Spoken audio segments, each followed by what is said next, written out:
One of them is Dave Deemer, who's looking for clues in the distant past. Today, his quest brings him to the remote mountains of Northern California, to a very strange place. This is Bumpus Hell. We are in hell. And Bumpus Hell is on Mount Lassen, an active volcano. This is one of the few places on the Earth that we think resembles what the prebiotic Earth was like. Hot, boiling water, mud, clay. This is the kind of place, Dave thinks, where life might have emerged the first time round. The question is, how did that happen? One of the great remaining questions of science. Nobody yet knows how life began. Our best guess is that life at the beginning, and we're talking 3.5 billion years ago, must have been made of ingredients that were either lying around on the early Earth or brought in from space on meteorites or comets. And the first life must have been very simple. Just a little bubble-like container with a little bit of chemistry going on inside. That's one of Dave's hopes today, that he can use the environment of this pond to get some primitive chemical changes going. The powder he's got here contains some basic building blocks that could have existed back then. We're going to get some of this hot water into this little mixture of organic chemicals. These are biochemicals. Then he spikes the pool with these basic ingredients, takes a sample of the mixture. So, has he created life?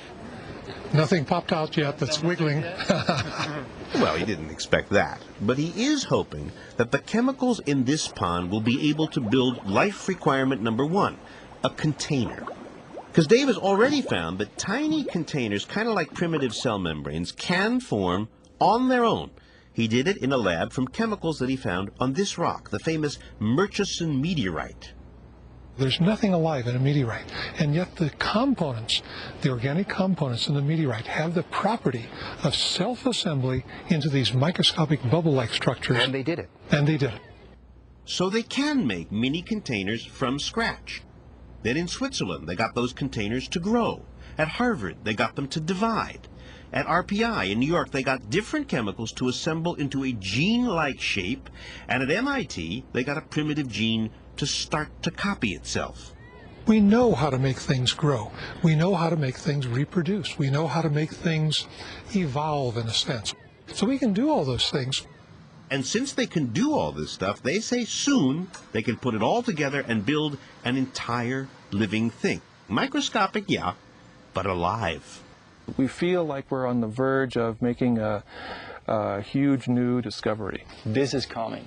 There's no, it's a tidal wave we can see in the distance, and it's going to come. It's going to hit us. There's no discussion about that. No discussion? But what about the people who believe that life requires something more than just chemistry?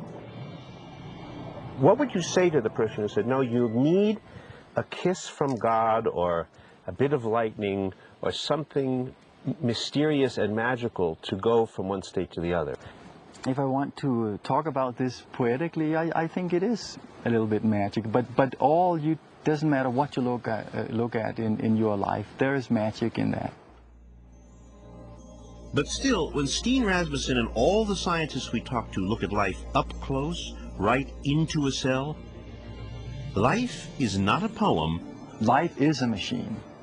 It's essentially a collection of molecules. There's nothing else that's there. It's a molecular machine that does certain things. And if you buy into the notion that life is chemistry, rules, and structure, if life is a machine, then we can build it. These guys, they organize themselves all by themselves. Steen's idea for building life is perhaps the most radical of all because it is so extraordinarily simple. What we are trying to do is a sort of the absolutely minimal form of life you can imagine. It's a million times smaller than the simplest, lousiest little organism we know today. So all the greasy stuff will The creature Steen has designed and is now trying to build has no cell membrane, just an oily blob. No DNA. Instead of DNA, a man-made chemical not found in nature. And our proto-organism grows, it swells up as it eats all the food. But can you build something so alien from life as we know it? Do I believe that you can make life that is different from life as we know it? Oh, absolutely, I do believe that. We need this guy to digest his food. If Steen can get his newfangled creature, this homemade alien, to meet life's requirements, if someone creates an alien on Earth, if you can do that, now you're talking. Now I'm going to bring you on my spaceship because I want you to help me find life elsewhere in the cosmos. astrophysicist Neil deGrasse Tyson says we've got no idea if life is even possible without the usual ingredients. But if Steen engineers a completely different life form, and all of a sudden your cosmic kitchen becomes this place where you are testing the limits of what life is and what it isn't. and if life can be different than it is on Earth, think of the possibilities. Life, say, with no water. Life in a cloud, say the clouds of Jupiter. Or any life that we're able to build. This is a potentially very, very, very powerful technology. If we understand it, if we get the key to life, if we understand and control the creative forces in nature, that's a big deal. But if and when we begin to make life, the question is, can we control it? Mr. Hammond, I think we're back in business. I mean, in so many movies, when they make life, the experiment gets away from them. My experiment will get away from me because in the movie it got away from them. That's not evidence. But in all fairness to the question, there's no doubt that every advance of human understanding of the universe, of technology, of our power over nature, there's always sort of the other side of that sword, because it's a sword of power. Taking that literally, do we say, you folks who are coming out of the Stone Age into the Bronze Age, don't make the sword, because you can hurt yourself with the sword. You could cut your finger, and that would be bad.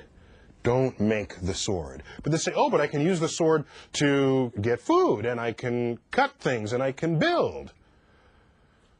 If everyone throughout the history of human culture listened to the person in the robe who said, don't go there, it is not meant for you, we would still be living in the cave.